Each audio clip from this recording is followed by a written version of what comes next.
RIBcast. Tudo o que você precisa saber sobre o registro de imóveis brasileiro. Olá, este é o RIBcast, o podcast do Registro de Imóveis do Brasil. Eu sou Caroline Ferri, diretora de comunicação do RIB, e neste 9º episódio vamos falar sobre um assunto sensacional, como todos os outros, aliás. A gente vai falar sobre o georreferenciamento de imóveis urbanos e rurais. Para começar, só um recorte contextual. O que é georreferenciar, pessoal? Georreferenciar é localizar, é especializar, é indicar com precisão, e aí temos recursos diferentes, um determinado bem. No caso, a gente está falando de um bem imóvel. E a gente tem uma legislação farta sobre isso. Quem é registrador conhece bem, os profissionais da área também. Mas para os nossos ouvintes que também nos prestigiam de outras áreas e querem conhecer um pouco mais sobre o registro de imóveis, eu vou explicar que a gente tem um marco legislativo que é a 10.267 de 2001. A 10.267 é uma legislação que inovou, a gente vai ouvir especialistas falando sobre isso, mas é muito interessante, e aqui a gente tem que reconhecer que é um marco coletivo, um marco de um sistema dialógico de produção legislativa. E nesse aspecto nós temos que falar muito do Instituto de Registro de Imóveis do Brasil, IRIB, e da Associação dos Notários e Registradores do país, que se esforçaram coletivamente para aprimorar o Instituto como uma grande ferramenta, uma grande oportunidade da gente melhorar a relação fundiária brasileira, e culminou na 10.267, ou seja, um diploma construído em diversas mãos. Eu quero aproveitar para recomendar, existe um documentário de 20 anos da Lei do GEL, que completou recentemente, que é produzido pelo IRIB e super vale a pena. Quero ver se a gente consegue, na descrição desse vídeo, colocar aqui no nosso canal no YouTube, talvez aí também nas demais mídias. Aliás, vou deixar uma dica. Quem não viu ainda os episódios anteriores do RIBcast, por favor, vejam, estão imperdíveis, todos estão nas suas devidas áreas, com temas relevantes, e a cada dia 21 nós temos um novo, pelo menos até dia 21 de outubro, que é quando completaremos esse ano sensacional, completaremos 180 anos do sistema registral imobiliário do país a partir aí do marco da Lei Orçamentária 317 de 1843. Ainda vou falar um pouquinho, nosso compromisso com o RIBcast é trazer dados, trazer algumas questões econômicas, né? O nosso objetivo é integrar as áreas. Eu quero falar um pouquinho do último censo agropecuário realizado no país, de 2017. O nosso território possui mais de 851 milhões de hectares e, na época, mais de 5 milhões de estabelecimentos agropecuários, que ocupavam uma área total de mais de 351 milhões de hectares. É algo surreal, né, quando a gente fala nesse país continental. Em relação ao censo anterior, de 2006, em 2017, houve um aumento de 5,8% da área ocupada, apesar de uma redução de 100 mil unidades rurais. Ou seja, a gente teve uma aglutinação e, enfim, algumas questões fundiárias estão atreladas a isso. Dada a essa grande extensão, o sistema de gestão fiduciária do INCRA tem números também surreais, quando a gente considera o que foi estruturado só nos últimos 10 anos. Nos últimos 10 anos foram certificados mais de 266 milhões de hectares no país. E isso a gente vai ouvir mais daqui para frente, nesse podcast, que ainda não chegamos aos pequenos imóveis, ou seja, quanto terá. E apesar de tudo isso, e também por tudo isso, sendo o 5º maior país do mundo em extensão territorial, é previsto que ao menos 117 milhões de hectares do Brasil ainda estão em disputas fundiárias, tabulares, de titulação, de questões ambientais, de demarcação. E, claro, o papel do registro imobiliário é atuar proativamente para a solução disso. E nós estamos aqui para fazer isso. E essa é uma iniciativa que com toda certeza irá contribuir, até porque nós temos um time estrelar aqui hoje. Nós temos 3 pessoas que são referências, que conhecem muito do assunto. Em primeiro lugar, quero cumprimentar a minha colega, minha amiga, Érica Krugel. Um prazer enorme estar com você, que é titular aqui do Registro de Imóveis de Mandaguari, no Paraná. Tem especializações em diversas áreas do conhecimento jurídico, é mestre em Direito e Sociedade, é professora de diversos cursos. Seja muito bem-vinda, Érica. Que alegria você aqui. Obrigada, Carol. É uma honra participar desse projeto com você. Não, e todo mundo muito bonito aqui hoje. Eu tô assim super empolgada, super emocionada, viu, gente? Agradeço também a participação do Vinícius Gonçalves, que é registrador de imóveis, títulos e documentos civis de pessoas jurídicas em Correntina, na Bahia, também com pós-graduações em diversas áreas do conhecimento jurídico. Adorei mestre em cultura pela Universidade de Gerona, na Espanha. Que incrível! Obrigada, Vinícius. Olá, Carol. Grato pelo convite e certamente teremos um momento especial hoje. Com toda certeza. E para fechar esse time, uma pessoa que eu admiro muito, eu acho que assim, é uma referência aí quando a gente fala em regularização, fala em especialização de imóveis, é a Paola Macedo, que assim, puxa, muito me honra conhecê-la, que é titular do Registro de Imóveis e Anexo de Taubaté, em São Paulo, é mestre em Direito Internacional por Georgetown, mestrando em Direito Civil pela USP, membro da Comissão de Regularização Fundiária da Arisp, autora de bíblias da área. Paola, eu ia trazer hoje algumas aqui para mostrar, mas realmente na minha dinâmica eu não coloquei, mas sou sua fã mesmo e obrigada por estar aqui com a gente. Nossa, Carol, obrigada por essa apresentação. Agora eu preciso fazer jus, né, a introdução. Mas é um prazer enorme estar aqui, inclusive com colegas também tão expoentes de diferentes estados. Então eu estou muito animada para trocar experiências com vocês e para poder agregar nesse time. Obrigada, Carol. Que bacana, com toda certeza vai ser incrível. Olha, vamos começar. Vou começar, Érica, com você, tá? Primeiro a gente vai voltar um pouco no tempo e falar aí do surgimento da 10.267, era o projeto de lei que a gente comentou um pouquinho, o 3242, e que gerou o Cadastro Unificado Nacional, as ferramentas, né, assim, estabeleceu uma forma.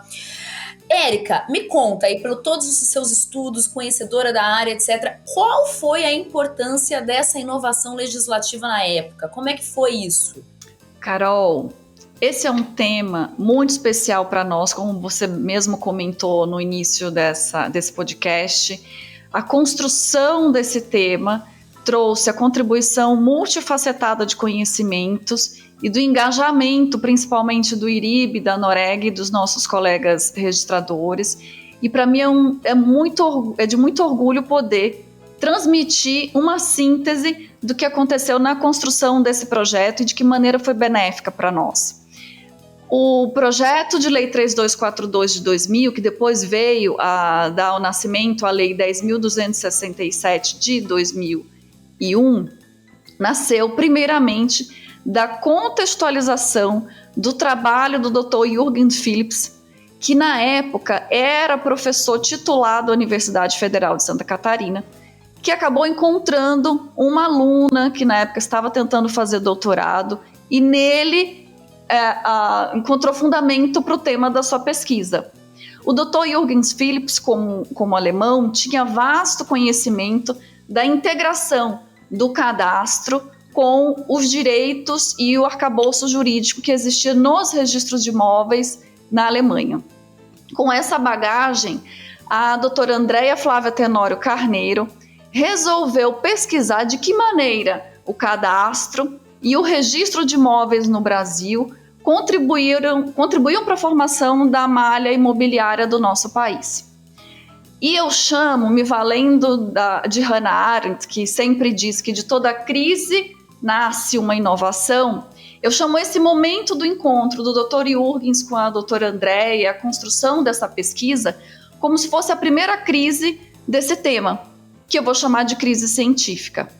Concomitante a esse encontro desses dois grandes estudiosos e a construção dessa pesquisa, que encontra também fundamento e espaço para crescer sob as asas do Dr. Sérgio Jacobino e sob as asas do IRIB, que abriram as portas para a realização dessa pesquisa, nós temos uma segunda crise, a crise histórica do massacre do Eldorado de Carajás, no Pará. Todo mundo lembra que foi um movimento de desapropriação da fazenda Macaxeira, no Pará, que infelizmente acabou levando à morte de alguns produtores rurais e o impacto social dessa notícia para o nosso país.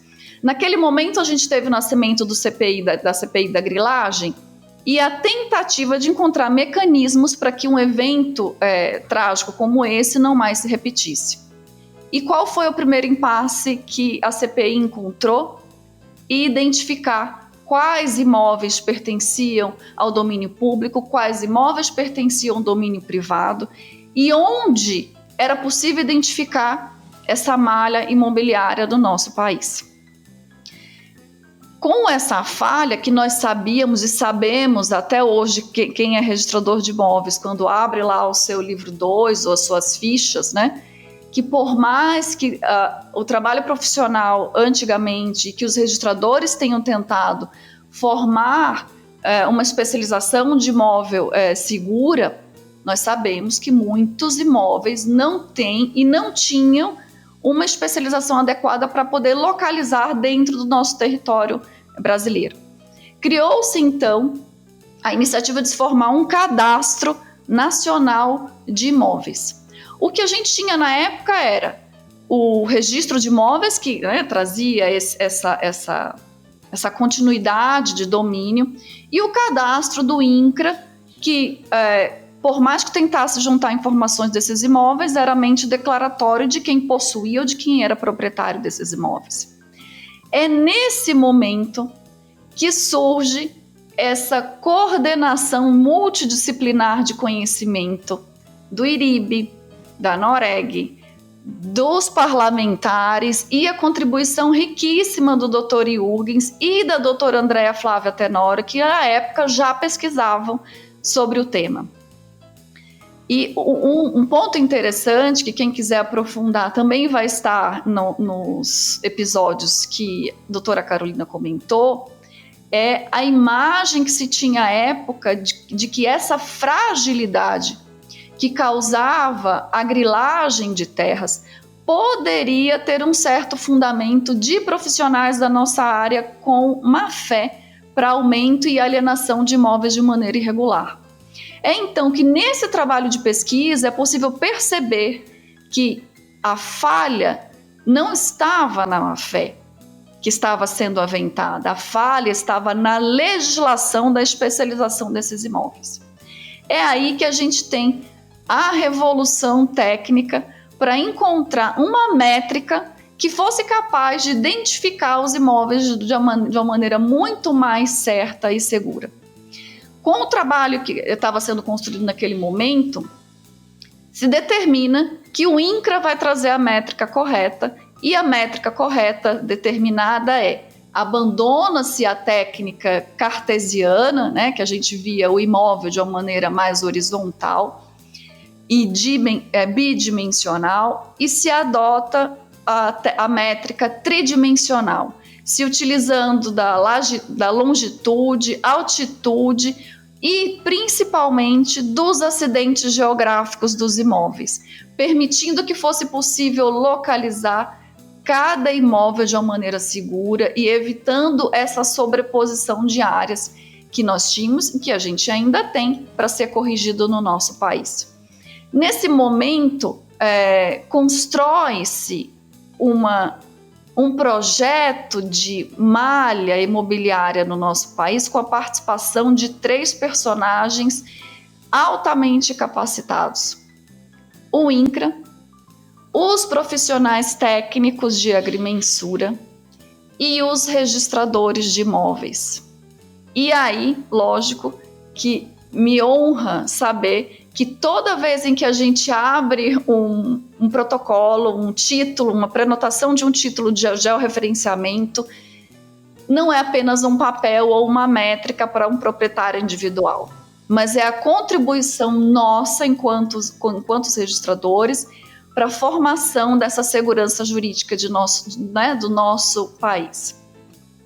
Carol, me honra trabalhar pensando nesse propósito, nessa história que veio lá de trás do Dr. Jürgens com a doutora Andréia, e saber que o que a gente faz em cada georreferenciamento é muito mais do que uma métrica, mas é a consolidação de uma história. E, com certeza, esse é o momento da história do registro de imóveis do Brasil, que agiganta a nossa história de 180 anos.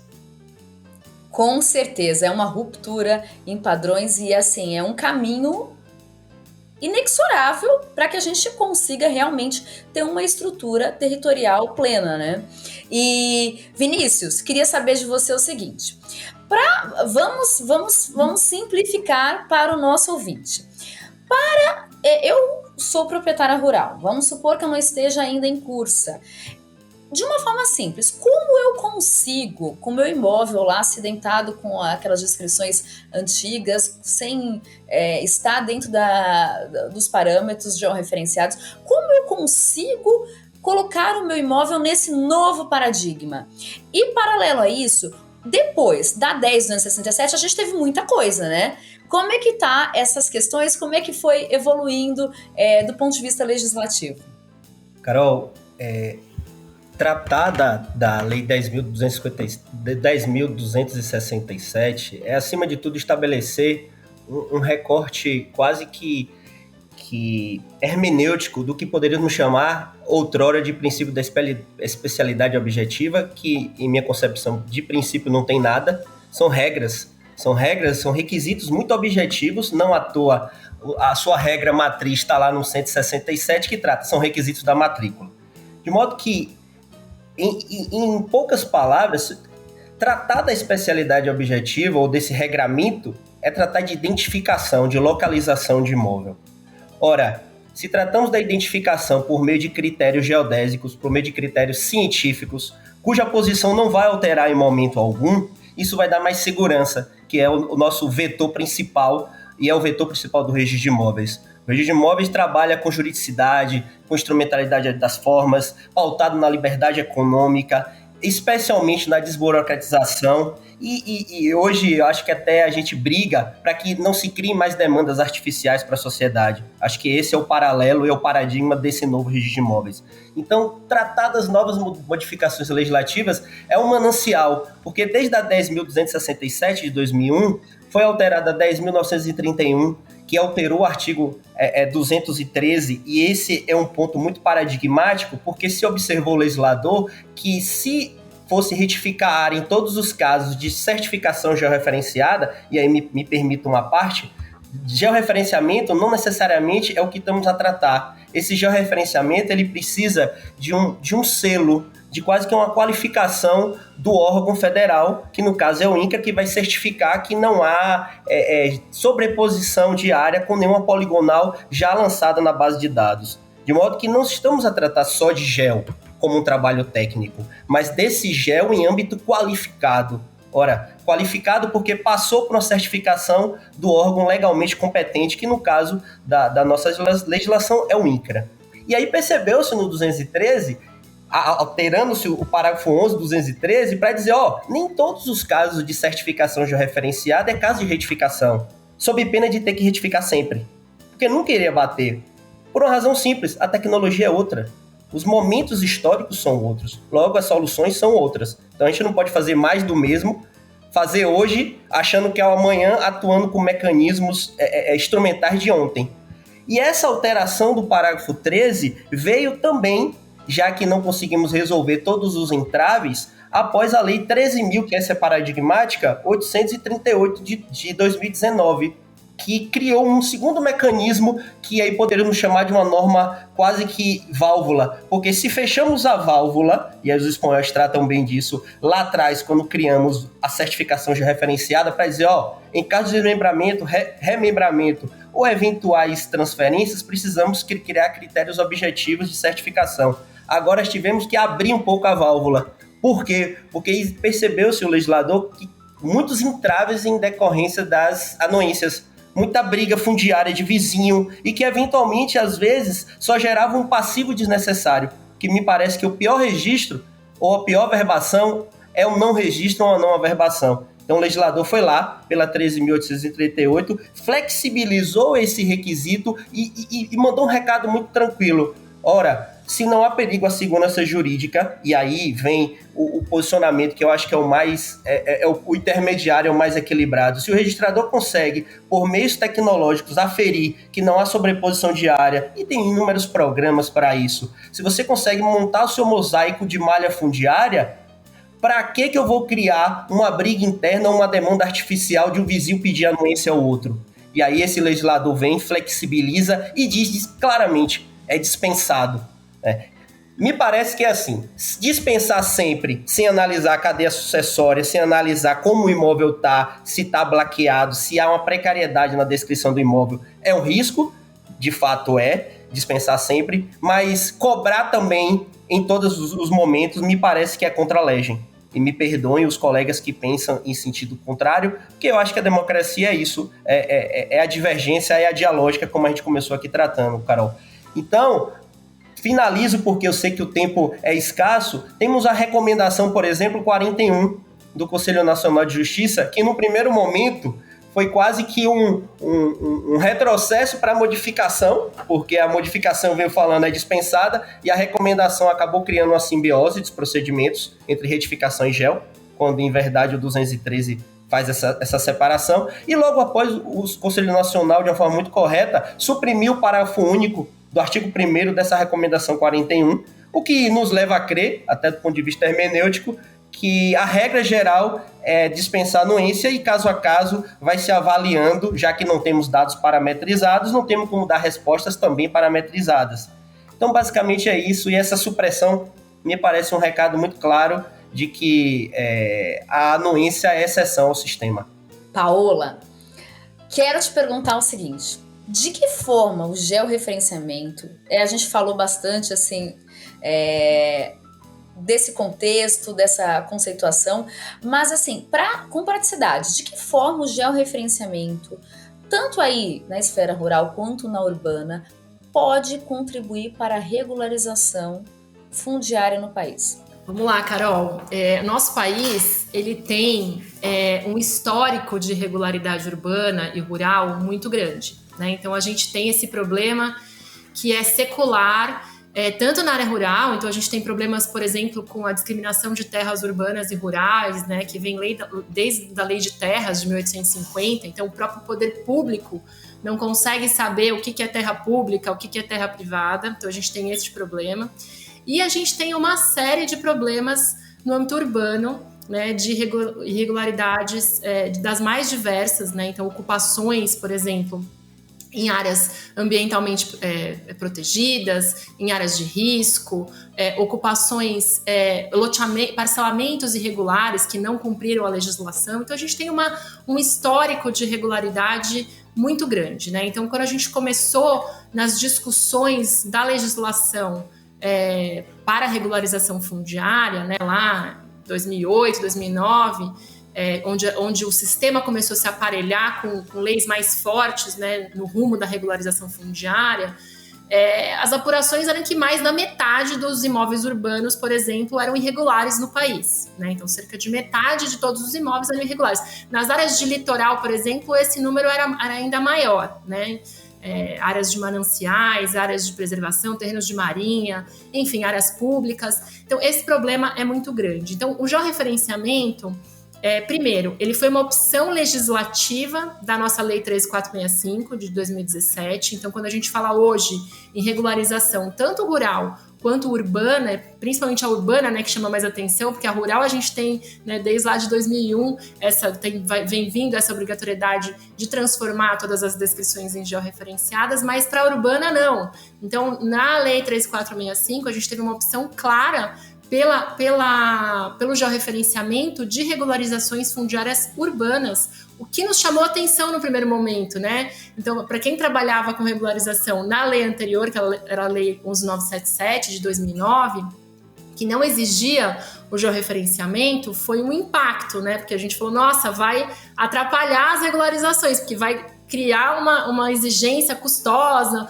uma exigência mais difícil, que não tem tanto profissional que conhece, mas a experiência mostrou o contrário. A experiência mostrou que as pessoas se adaptaram a essa nova regra e realmente as regularizações tiveram o seu curso desde então com as áreas georreferenciadas. Então, assim, o que significa para o registro, né, ter um imóvel georreferenciado? Significa aumentar a segurança jurídica. Então, se eu tenho uma matrícula ou uma transcrição com uma descrição precária, com uma descrição que eu não consigo localizar no globo onde está este imóvel, eu tenho um nível de irregularidade. Ainda que eu não tenha...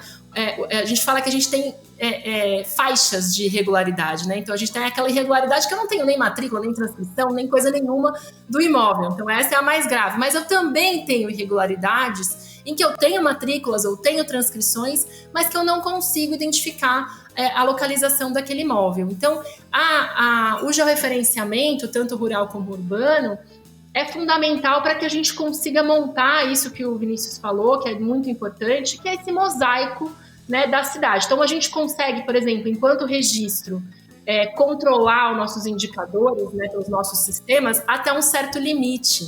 Depois, na hora que você plota, na hora que você desenha essas figuras no globo, né, e tem softwares hoje que os cartórios usam, né, muitos cartórios usam para controlar isso, é uma vida que se transforma, né? Então, assim, nós aqui, só para falar um pouco da minha experiência aqui na minha comarca, a gente implantou esse sistema em 2012.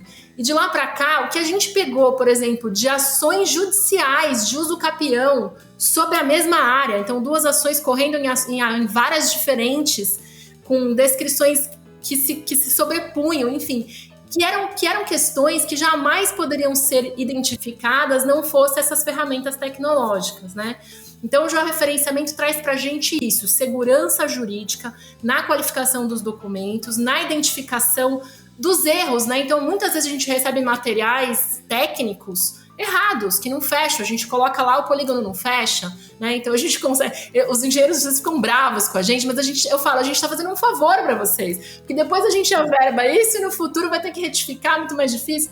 Então, essa ferramenta, né, que se colocou, que vem vindo dos imóveis rurais, para a regularização tem sido muito importante, para os imóveis urbanos também, para que a gente não tenha dúvidas da identificação, da delimitação do imóvel a ser regularizado e para que a gente consiga construir, né, essa segurança jurídica em torno dos registros públicos, né? Eu acho que esse é o maior diferencial. Paola, aproveitando esse teu gancho, né, da opção legislativa desde a 13.465, sabendo da importância do ator ali, que é o INCRA, o CIGEF, na certificação dos imóveis rurais, de uma forma muito prática para o pessoal entender.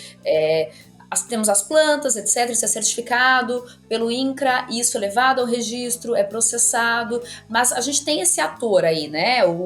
A gente tem o engenheiro, né, o agrimensor, etc., tem o ator estatal primário aí, que é o INCRA, e tem nós, e há aí o registro de imóveis, né, o guardião da propriedade, nesse incremento.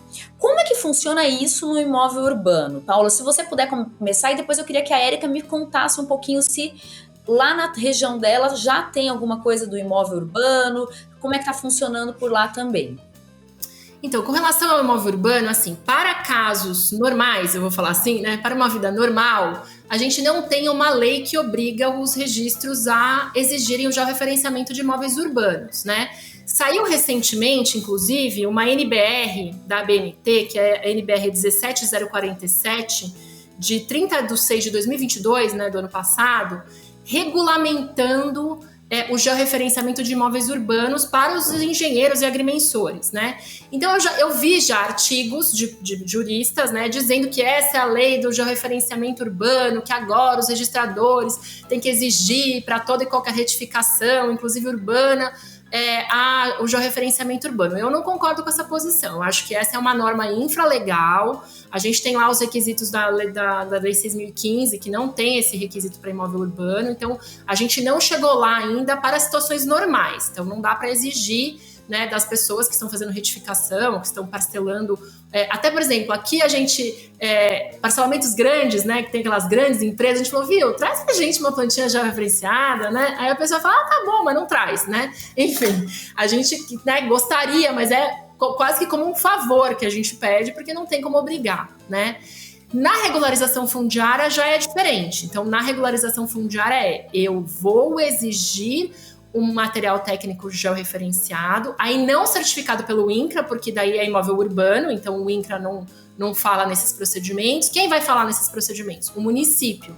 Então, na regularização fundiária urbana, o senhor da regularização é o município, né? Agora tem uma alteração legislativa, que é essa última lei, né, a Lei 14.620, agora de 2023, que trouxe uma alteração aí bem substancial nesse tema, dizendo que os estados, a União e os entes da administração indireta podem processar a regularização de suas terras, né, das terras pertencentes a esses entes públicos. Mas até então, ou como regra, o senhor da regularização fundiária urbana é o município. Então, esse material vai ser apresentado pelo município, para o município, né, que vai processar o seu processo administrativo, que a gente chama de PAR, né, que é o processo administrativo de regularização, e aí dentro desse processo administrativo que o município vai analisar todo esse material técnico, vai dar a licença urbanística ou a licença ambiental, se eu tiver capacidade para dar essa licença ambiental, mas quem vai analisar esse material é o município.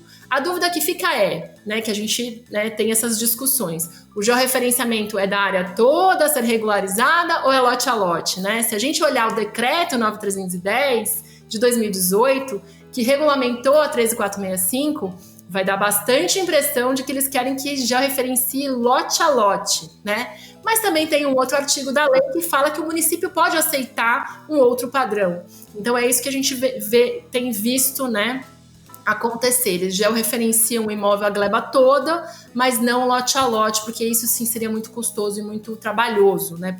Até porque o município, nas REURBs de interesse social, é ele que tem que produzir o material técnico.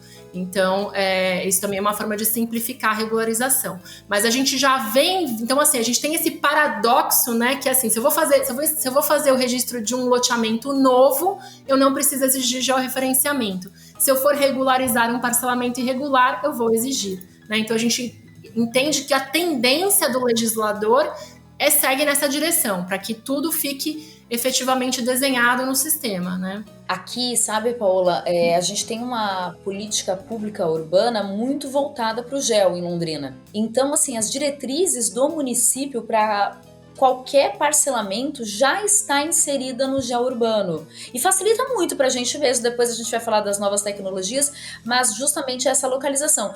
Érica, me conta, como é que está na tua região? Carol, a circunscrição aqui, a comarca no qual me encontro, é muito antiga, você tem conhecimento disso. Já recebi, sim, alguns imóveis urbanos já com a métrica geodésica. Porém, a gente sabe, bem como a nossa colega colocou, ainda há um processo, uma longa caminhada para que a gente possa fazer uma integralização social dessa inovação, inclusive no âmbito urbano. E não só isso, né? Criar métodos e sistemas para que cada município possa se utilizar, assim como o INCRA faz com os imóveis rurais. Já recebi, sim, alguns imóveis sendo já retificados ou sendo subdivididos posteriormente, já com a nova métrica, mas ainda é exceção, infelizmente. Concordo com a doutora que comenta sobre a NBR 17047, daí vou me utilizar da fala do doutor Vinícius. Não dá ainda para a gente criar uma demanda artificial e começar a exigir de maneira obrigatória a NBR, que faz essa vinculação com a métrica geodésica, embora eu saiba que isso é desejo de todos os registradores, poder olhar tanto seus imóveis rurais quanto seus imóveis urbanos naquela malha imobiliária, você identificar cada um e dar ainda mais segurança, que é o nosso mistério profissional. Mas para isso a gente tem que ter um apoio muito forte dos municípios, né? E assim... E tá faltando aí um pleito que talvez institucionalmente a gente possa recorrer, uma integração nacional. Quando a gente fala em referenciais, até comparativos de integração de cadastro e registro, a base, né, aí dos ancestrais da Érica, da Alemanha, eu recentemente estive num estudo na Espanha sobre isso também, a gente facilita muito porque eles têm um cadastro nacional, é diferente. Aqui a gente tem milhares de cadastros, né? Então a gente está precisando aí de um perfil dialógico, federado, etc., mas que faça esse trabalho e quem sabe nós, registradores, não possamos ser os propulsores desse processo, né? Vinícius, me fala uma coisa, lembrando os prazos, porque para o pessoal entender. No rural, tá? Hoje, qual é o prazo vigente?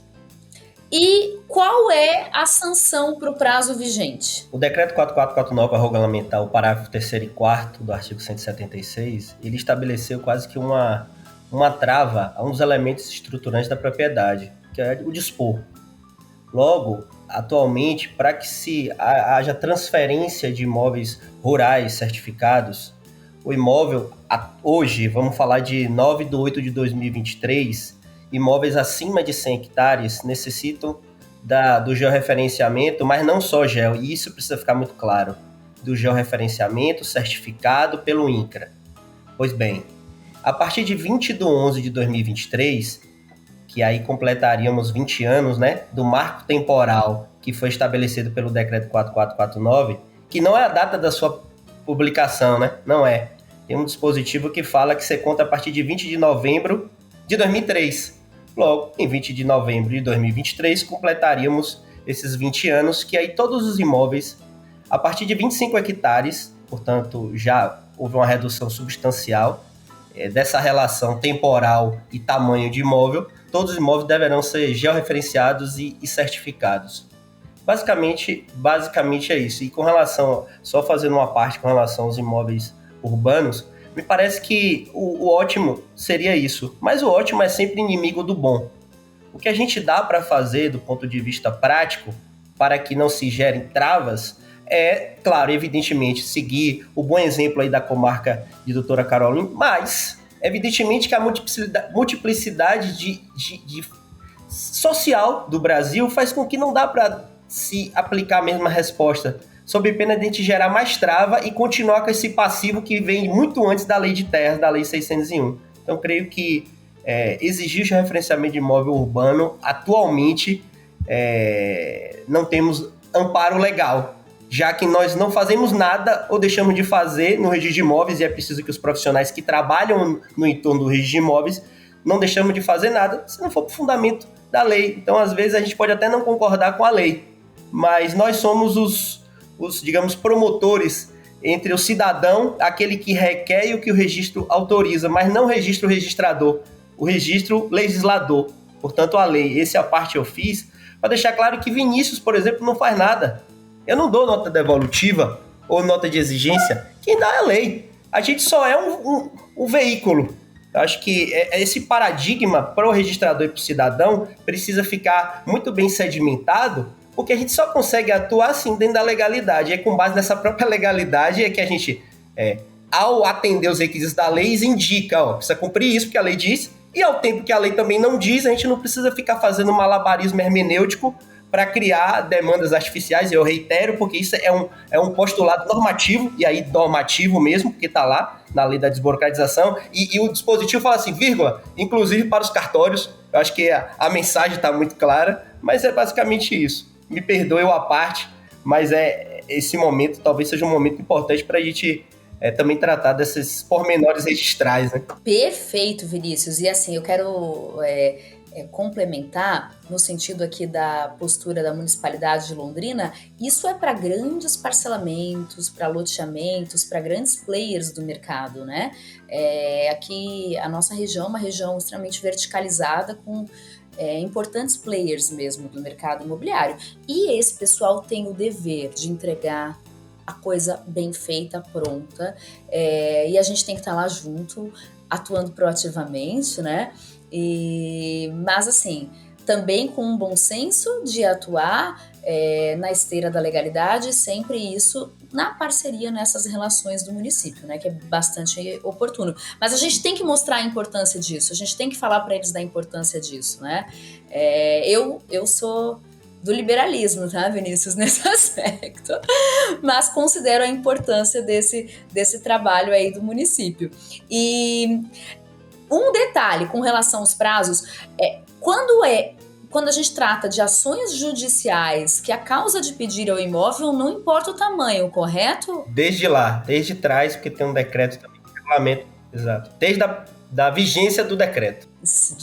De 2005, né? Exato. Eu acredito piamente que nós vamos ter um incremento muito grande, né, por conta desse marco temporal aí, né, de GEL, e a gente está aqui para apoiar, e tenho certeza que os registradores vão ter um tema super recorrente esse ano dos 180 anos, esse ano dos 20 de vigência, né, do prazo aí do GEL. E sobre o impacto social, a gente falou muito sobre tudo isso, de forma como que isso integra, né, a questão da segurança odierna aí da nossa atividade, a questão de eventuais políticas públicas. O que vocês consideram, começando, Érica, como que você acha que a gente pode contribuir para isso? Carol, esse é um tema e um tópico que para mim é muito sensível. Nós, de comarcas menores, que estamos sempre muito em contato com o usuário, reclamações, dúvidas, a famosa pecha da burocracia e da dificuldade que às vezes acaba recaindo sobre algumas exigências nossas, pode sim ser maleabilizada se nós, entre nossos colegas, estipularmos um requerimento padrão que abarque todas as declarações necessárias, que a gente possa se encontrar mais com os colegas e determinar modus operandi, modos de avaliação desses títulos que são trazidos para a gente. Com certeza o trabalho em conjunto entre nós pode produzir bons frutos, e também essa comunicação da importância do que é que nós estamos fazendo quando um imóvel já é referenciado. Não é simplesmente especializar um imóvel ao modo que a lei quer, né? Quer dizer, mais uma exigência que a lei quer, mas é a contribuição do proprietário enquanto cidadão para a construção e consolidação desse ativo financeiro que se torna seguro e palpável, que é a propriedade imobiliária. Então, quando a gente leva isso para o proprietário, o propósito da norma, com certeza a gente quebra todas as barreiras que as pessoas trazem e torna, assim, o GEL muito mais internalizado socialmente. Paola, o que você pensa disso? Além disso, né, que a Érica falou, eu acho o seguinte, primeiro, eu acho que os registradores podem dar grandes contribuições nessas alterações de paradigmas, né? Alterações legislativas sem a participação dos registradores é sempre um grande problema, né? Então a gente vê que quando é feito, né, aquelas alterações sem a nossa participação, saem as coisas que na prática você não consegue cumprir ou que você tem dificuldade de interpretação. Então eu acho que os registradores têm um grande papel no desenvolvimento e no avanço dessa normativa, inclusive como o Vinícius falou, né, não dá para dar uma canetada e falar agora todos os imóveis urbanos devem ser georreferenciados, porque na prática você vai empurrar essas pessoas para fora do registro, que é o que a gente não quer, a gente quer trazer as pessoas para dentro do registro.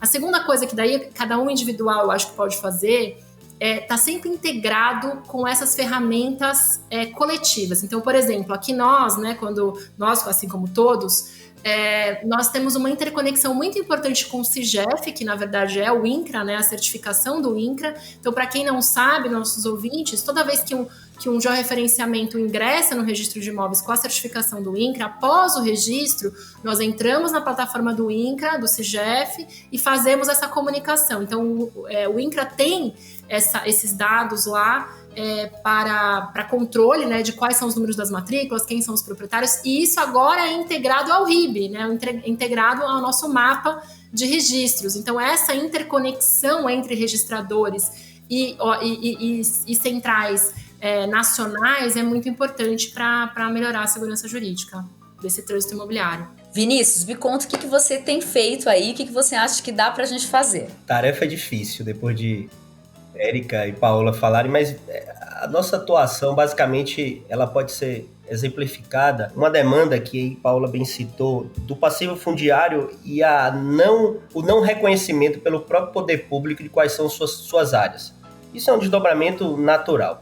Atualmente, a gente na comarca estamos com mais de 400 mil hectares de ações discriminatórias. E aí, o que foi que a gente fez efetivamente, já que desde 2017, quando ingressamos na atividade, já vínhamos cadastrando o mosaico e hoje temos mais de 80% da comarca que de uma ponta a outra tem 200 quilômetros, e cadastrando e criando esse mosaico. Então hoje, quando recebemos essas ordens há 3 meses atrás, e vou referenciar isso pela importância e a necessidade de modernização e utilização dos meios tecnológicos, um dos comandos das 4 ações foi: identifique as matrículas que estão na coordenada tal. E aí, seria impossível identificar se você não tivesse essa malha, todos esses dados já previamente lançados, porque o prazo era 60 dias para cumprir, né? E aí conseguimos cumprir em menos de 10 dias. Por quê? Porque já tínhamos. Então, quando a gente jogava lá a coordenada, já aparecia qual que era a matrícula. A gente pontua lá e fala assim, ó, em 80% do município, se você me dá uma coordenada de celular, eu consigo te falar a matrícula.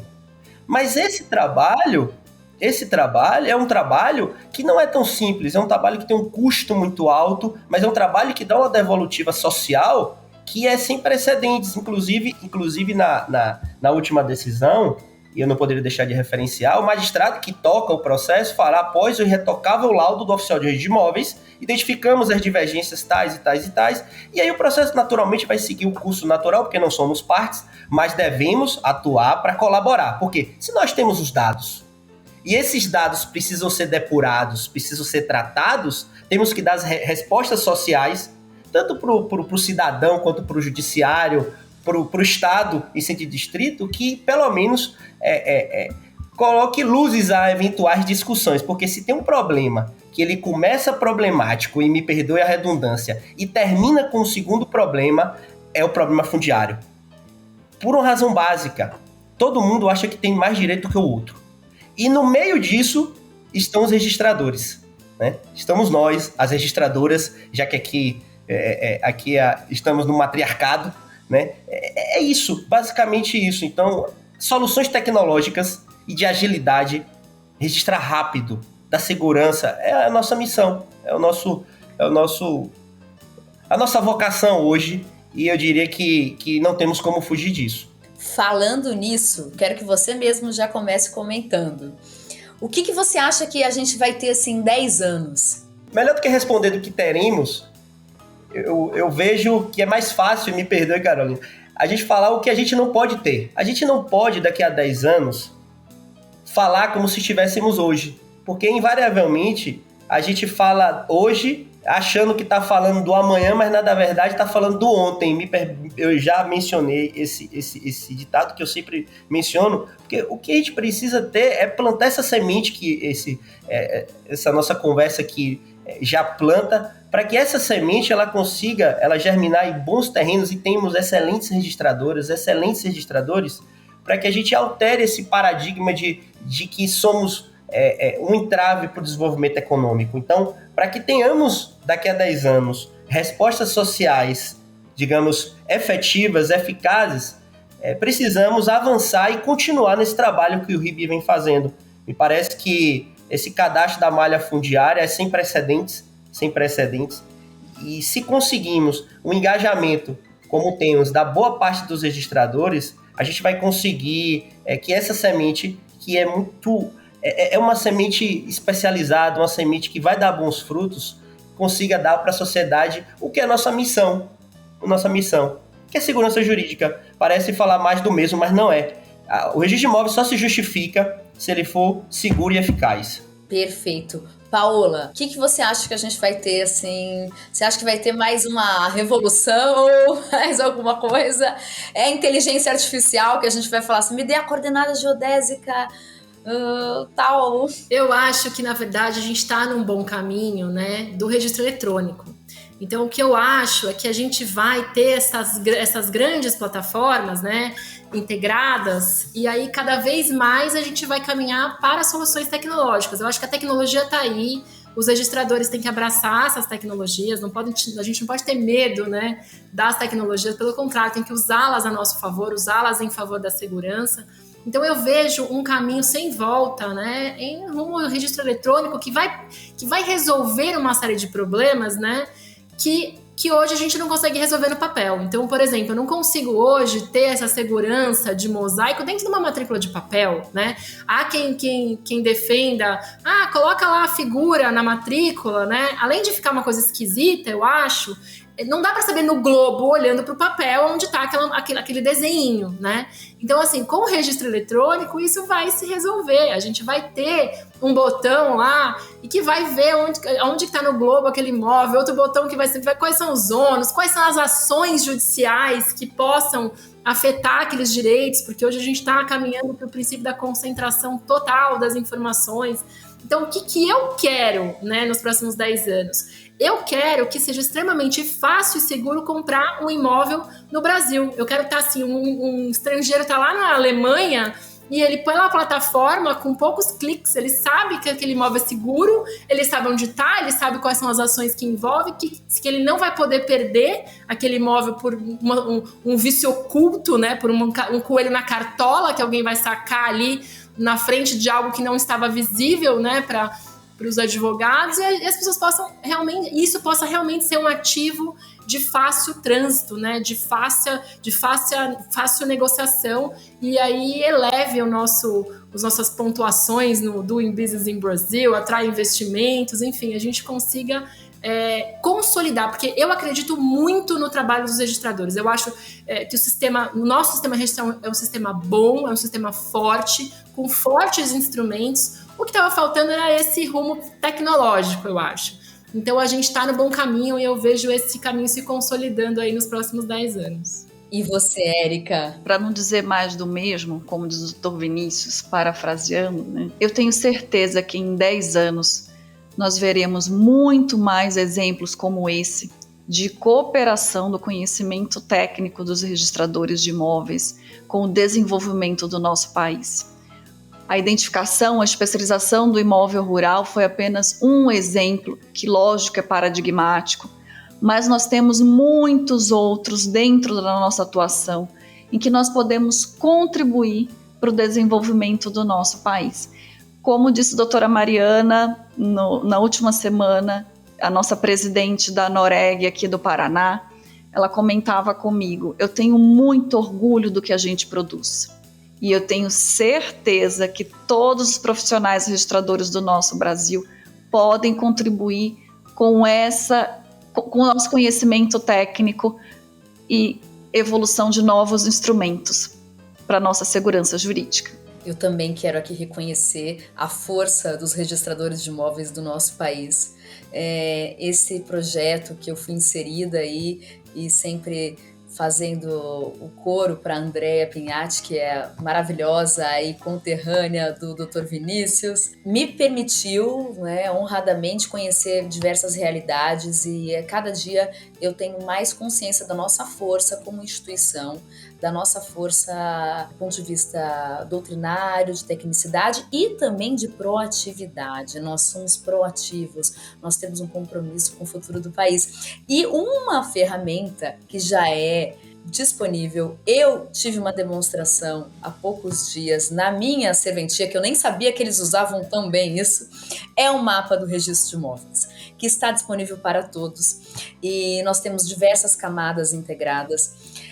É uma iniciativa do RIB, que é sensacional. Quando a camada do município já está integrada, eu posso fazer o que o Dr. Vinícius faz. Eu não sabia que eu podia, viu? Mas eu também posso. Mas não por mim, pelo mapa do registro de imóveis que foi integrado ao cadastro do município de Londrina. A iniciativa do RIB, e todos podemos Todos podemos fazer isso. Todos os registradores, os mais de 3.500 registradores do país. A gente já tem essa ferramenta. Essa é uma ferramenta do RIB. Tenho certeza que vai ser disponibilizada aí pelo nosso operador nacional, no nosso sistema de registro público, né, eletrônico, aí, interconectado com as demais especialidades. E é algo que a gente já tem e que vai ficar melhor. Com toda certeza vai ficar melhor a cada dia. Eu sou uma otimista, eu vejo abundância, em especial por estar aqui com vocês, e quero agradecer muito, muito pela participação. Obrigada, Paola, obrigada, Érica, obrigada, Vinícius. Vou dar um espacinho para vocês se despedirem. Obrigada a você também que nos ouve, você que está conosco no primeiro episódio do Hipcast, chegou agora ou que já nos acompanha há algum tempo. Érica, por favor, dê um tchau para os nossos ouvintes. Carol e a todos os nossos ouvintes, muito obrigada por esse espaço de escuta e de debate. Que venham mais espaços e mais ferramentas para a gente demonstrar a nossa capacidade e a nossa contribuição com o nosso país. Obrigada. Paola. Agradeço a você, Carol, ao RIB, essa oportunidade, né, realmente de mostrar algumas das coisas que nós fazemos, né, nos nossos estados, de trocar esse conhecimento, de ter essa oportunidade de discutir assuntos tão interessantes, tão importantes para o desenvolvimento do nosso país. Vinícius. Eu só agradecer a oportunidade de tratar de um tema tão palpitante com registradoras tão qualificadas e que certamente essa nossa conversa aqui contribuirá para que a gente consiga avançar no desenvolvimento do registro de imóveis do Brasil. Foi fantástico. Eu tenho certeza que eu vou receber muitas mensagens, como eu recebo quando o pessoal ouve assim, adorei, esse Hibcast tá pra história. Eu quero aproveitar, antes de encerrar, convidar vocês três, convidá-los e convidar os nossos ouvintes que ainda não participaram para mandar as suas histórias. A gente tá com um projeto muito legal que é Conte a Sua História.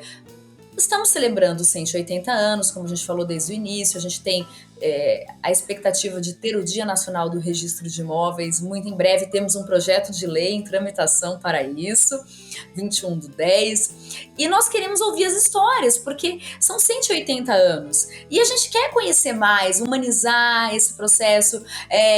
Quem não está vendo, só está ouvindo, não sabe, mas a Érica está maravilhosa aí com a camiseta dos 180 anos, registrando sonhos, que é a nossa marca, a marca dos registradores de imóveis do país, das equipes, e eu quero convidá-los. É muito fácil de participar.